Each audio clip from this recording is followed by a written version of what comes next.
मेरे पिता तुमसे कहीं अधिक शक्तिशाली थे अंधकासुर। मुझे अभी भी स्मरण है किस प्रकार मेरे पिता इस सिंहासन पर अपनी शक्ति और श्री हरि के प्रति अपनी घृणा के अहंकार में स्थित होते थे। बंधक बनाऊंगा मैं तुम्हारे और श्री हरि को, बंधक। तुम भी वही भूल दोहरा रहे हो अंधकासुर। कैसी भूल? वो भूल जो मेरे पिता महान असुर राज हिरण्यकश्यप से हुई थी। तुम्हारे ही समान उन्होंने श्री हरि को पराजित करने के उद्देश्य से तपस्या कर ब्रह्मदेव से अपराजय होने का वरदान प्राप्त किया था। मेरे पिताश्री ने दीर्घकाल तक ब्रह्मदेव की कठोर तपस्या की। समय व्यतीत होता गया और अंततः ब्रह्मदेव मेरे पिताश्री की भक्ति से प्रसन्न होकर उन्हें वरदान देने उनके समक्ष प्रकट हुए। वत्स हिरण्यकश्यपु,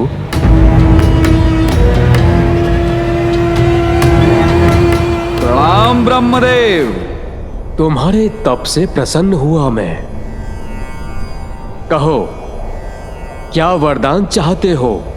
ब्रह्मदेव, न दिवस में न रात्रि में, न भीतर न बाहर, न आकाश में न पाताल में, न नर से न देव से, न यक्ष से न राक्षस से, न भैरव से न किन्नर से, न जलचर से न स्थलचर से, न उभयचर से न नवचर से, न मंत्र से न तंत्र से मेरे प्राण किसी से भी न जा सके। और उससे भी अधिक ब्रह्मदेव, इस संसार में जिसकी भी आपने रचना की है उनमें से कोई भी मेरा वध न कर सके।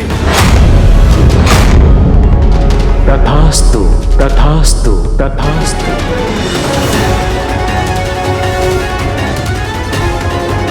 जहां एक ओर मेरे पिताश्री तपस्या कर ब्रह्मदेव से वरदान प्राप्त कर रहे थे, वहीं दूसरी ओर इंद्रदेव ने मेरी माता का अपहरण कर लिया।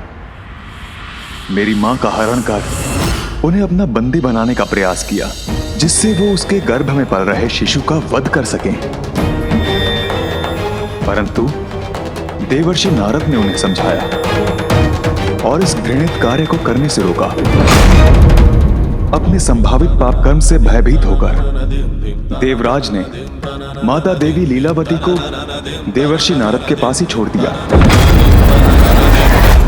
मां अपनी होने वाली संतान को लेकर चिंतित थी, इसलिए देवर्षि ने उन्हें अपने ही आश्रम में शरण दी, जहां दिवस हो या रात्रि मात्र श्री हरि नारायण का नाम ही जपा जाता है और भजनों में उन्हीं की लीलाओं का वर्णन होता है। सौभाग्य से मां के गर्भ में ये सब सीखने वाली संतान मैं था। तुम जग के स्वामी जगपाल हो, तुम हो भोर विष्णु तुम रात हो, अंता भी तुम अनंता भी तुम, निर्बल सबल सबके नाथ हो। नारायणा नारायणा हरि माधव मृणाला नारायणा।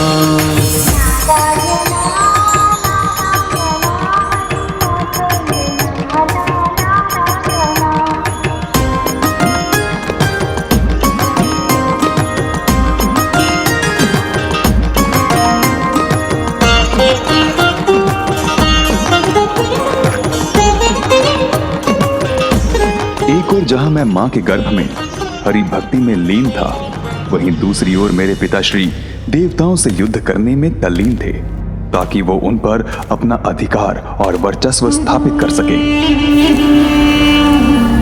असुरराज हिरण्यकश्यप की जय! असुरराज हिरण्यकश्यप की जय! असुरराज हिरण्यकश्यप की जय! असुरराज हिरण्यकश्यप की जय! असुरराज हिरण्यकश्यप की जय!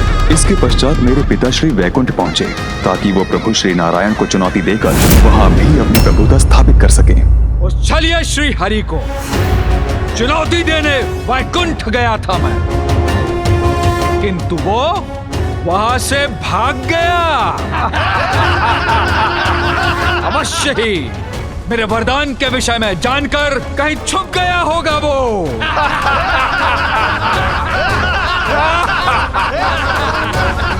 इसलिए अब वैकुंठ हमारे अधीन है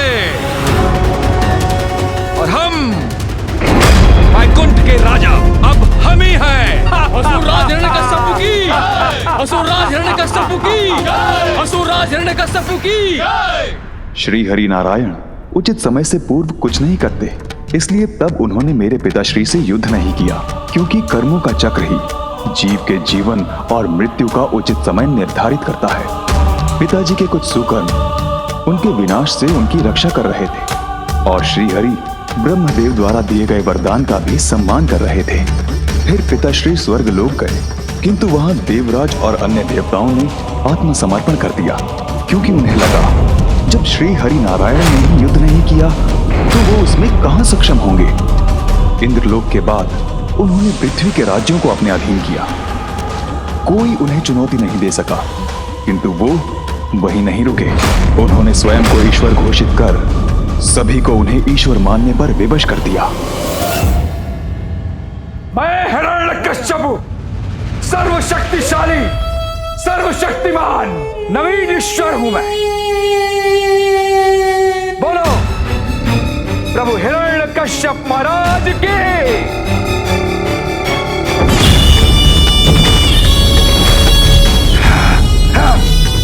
बोलो पिताजी माता और मुझे देवर्षि नारद के आश्रम से लौटाकर ले गए, जहाँ एक ओर वो सभी को अपनी भक्ति के लिए विवश कर रहे थे, वहीं मैं सदैव हरि भक्ति में लीन रहने लगा। ओम नारायणाय नमः, ओम नारायणाय नमः, ओम नारायणाय नमः, ओम नारायणाय नमः, ओम नारायणाय नमः, ओम नारायणाय नमः, ओम नारायणाय नमः, ओम नारायणाय नमः, ओम नारायणाय नमः, ओम नारायणाय नमः, ओम नारायणाय नमः, ओम नारायणाय नमः, ओम नारायणाय नमः, ओम नारायणाय नमः।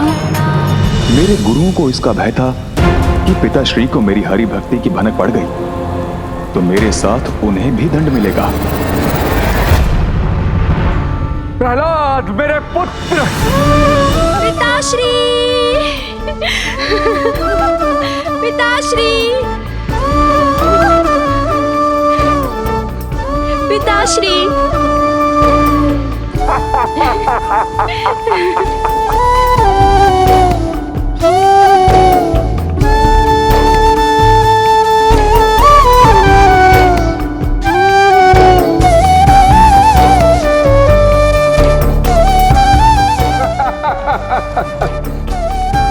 पुत्र, अपने सुमधुर स्वर में वेदों का सार बताओ। पिताजी, वेदों का ज्ञान तो सहज है। धर्म के पथ पर चलना, उचित कर्म करना और त्रिलोक के स्वामी श्री हरि विष्णु, जिनसे संपूर्ण संसार गतिमान है, उन्हीं की आराधना करना हमारा धर्म है। वो सदैव अपने भक्तों की रक्षा करेंगे।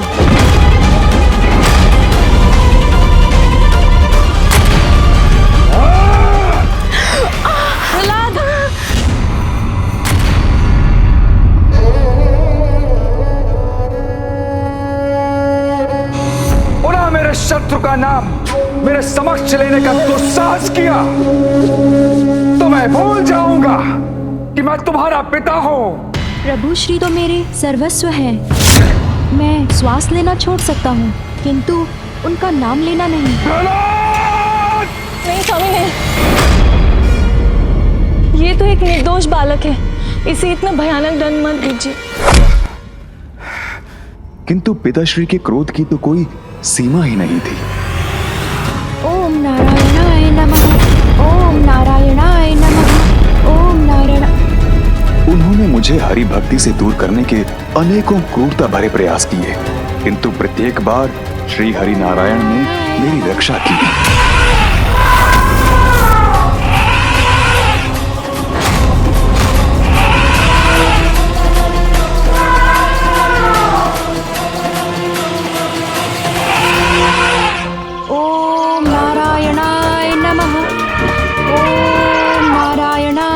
नमः। ओम नारायणाय नमः। ओम नारायणाय नमः।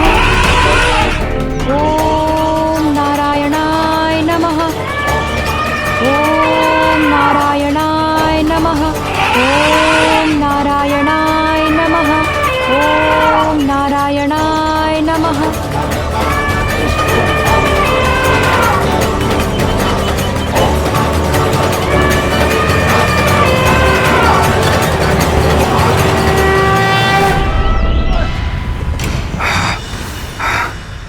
तू मेरा पुत्र नहीं, शत्रु है, और आज मैं तुम्हारा वध करूंगा। असुरों में सर्वोच्च अवश्य हैं आप, किंतु जन्म और मृत्यु आपकी नहीं, श्री हरि की इच्छा से होते हैं। मेरी मृत्यु संभव है, तुम्हारा हरि मुझे नहीं मार सकता, कोई मुझे नहीं मार सकता, किंतु मैं किसी को भी मार सकता हूँ। तो क्या तुम्हारे श्री हरि मुझसे भी तुम्हारी रक्षा करेंगे? अवश्य। श्री हरि, श्री हरि, श्री हरि, दिखो, मुझे तो नहीं दिखते तुम्हारे हरि। कहाँ है वो? अगर तुम्हारी रक्षा करने आए हैं तो कहाँ है वो? बोलो, दिखाओ मुझे, कहाँ है वो? प्रभु नारायण हरि तो सर्वत्र है पिताश्री, कोई ऐसा स्थान नहीं जहाँ वो नहीं हो। अच्छा, तब फिर तो इस गदा में भी है जिससे मैं तुम्हारा वध करने वाला हूँ। अवश्य है पिताश्री, खड्ग में है, खम्भ में है, जहाँ दृष्टि जाती है, जहाँ नहीं भी जाती है, सभी स्थानों पर है मेरे प्रभु श्री नारायण। तुम्हारे कहने का अर्थ है कि वो मुझ में है, तुम में है, इस स्तंभ में भी है।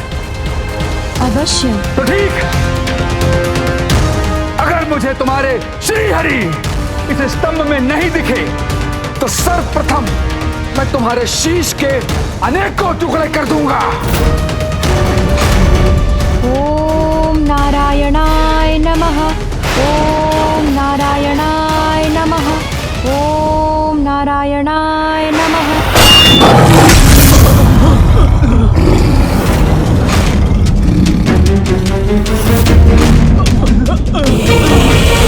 Ding ding ding ding ding ding ding ding ding ding ding ding ding ding ding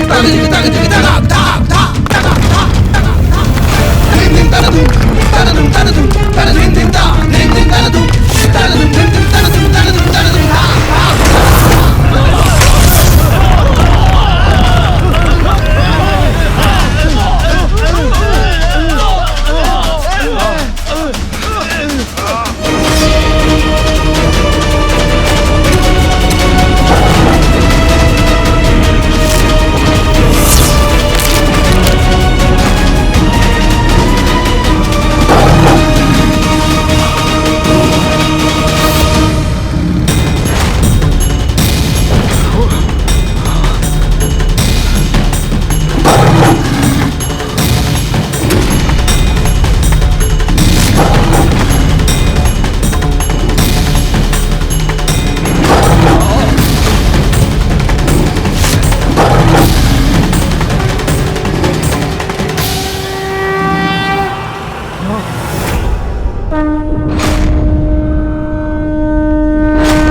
ना भीतर ना बाहर, ना आकाश ना पाताल, ना जल में ना थल पर, ना दिवस है ना रात्रि है।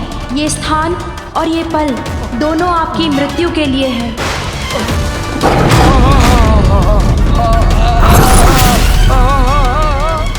ये ना अस्त्र है ना शस्त्र है,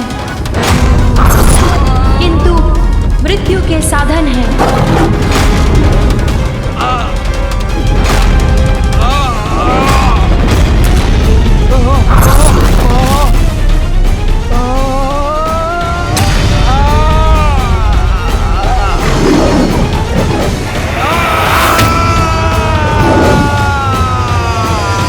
ओम श्री हरि।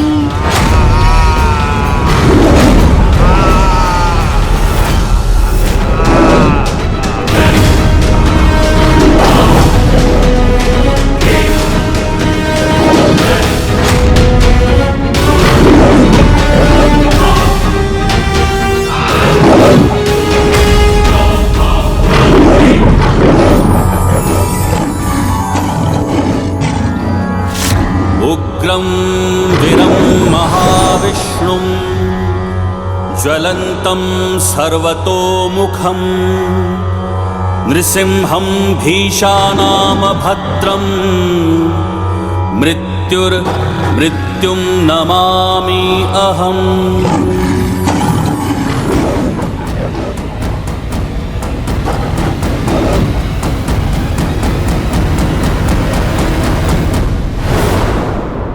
अनुज अंधकासुर नरसिंह रूप में श्री हरि नारायण यहीं प्रकट हुए थे।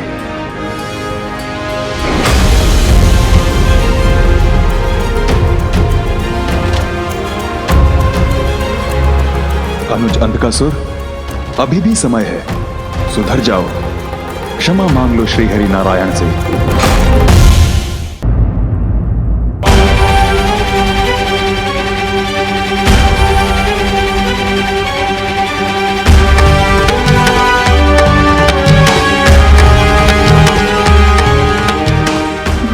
को ही है।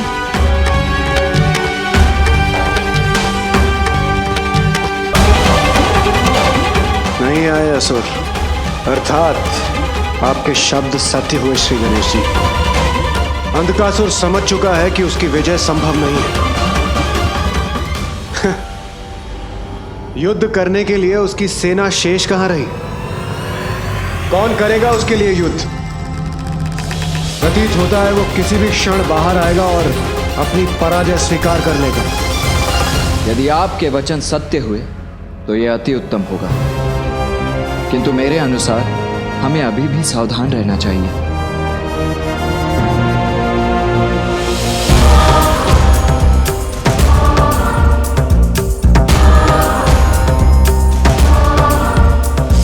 अनुज अंधकासुर, भोर हो चुकी है, अब तुम्हें देवताओं के समक्ष आत्मसमर्पण कर देना चाहिए।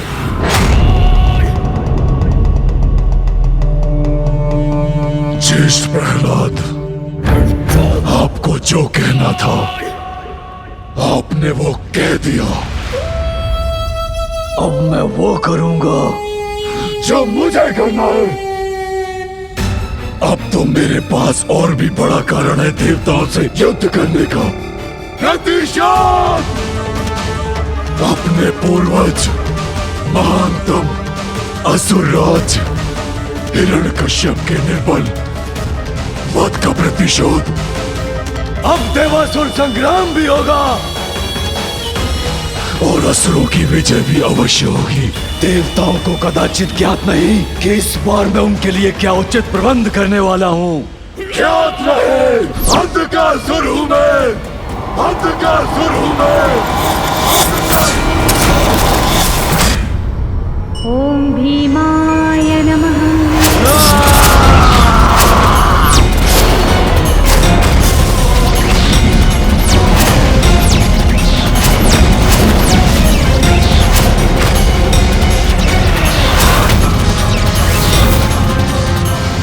पुत्र गणेश, ये मुझे कैसी अनहोनी का आभास हुआ है। गणेश सकुशल तो है? व्यक्ति का अहंकार उसके विवेक को हर लेता है। परिस्थितियां कैसी भी हों, हमें अहंकार का त्याग करना चाहिए।